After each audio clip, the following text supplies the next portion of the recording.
Hello bachcho, let's read the question, and the question says viscosity of a liquid arises due to strong intermolecular forces existing between the molecules.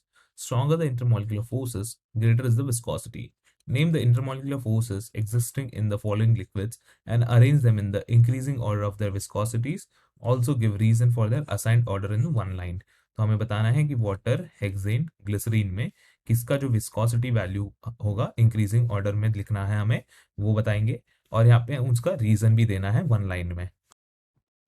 की concept जो लगेगा यहाँ पर वो होगा states of matter. States of matter. अब intermolecular forces की बात करेंगे तो क्या हो जाएगा, हमारे पास ये है पहला तो वाटर मॉलिक्यूल। तो हम वाटर में क्या बोलेंगे, इसमें जो इंटरमॉलिक्यूलर फोर्स होता है वो होता है हाइड्रोजन बॉन्डिंग का, हाइड्रोजन बॉन्डिंग।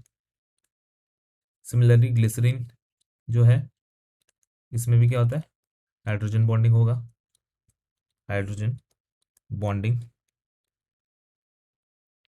अब यहाँ पे क्या बोलेंगे, सिंस इन दोनों में हाइड्रोजन बॉन्डिंग है और हेक्सेन भी बचा है हमारा मॉलिक्यूल, तो हेक्सेन के केस में क्या हो जाता है यहाँ पर, इसमें जो फोर्सेस ऑफ अट्रैक्शन है वो काफी वीक होता है, जिसमें होता है डिस्पर्शन फोर्सेस, डिस्पर्शन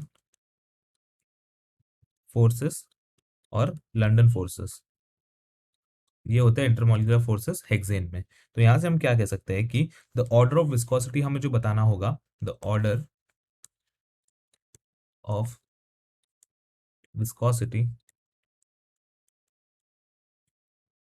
ये क्या हो जाएगा, सबसे पहले तो लीस्ट विस्कस होगा हेक्सेन, उसके बाद हो जाएगा वाटर और उसके बाद हो जाएगा glycerine.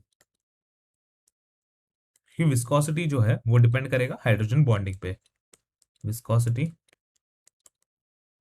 Is more for strong intermolecular forces, intermolecular forces.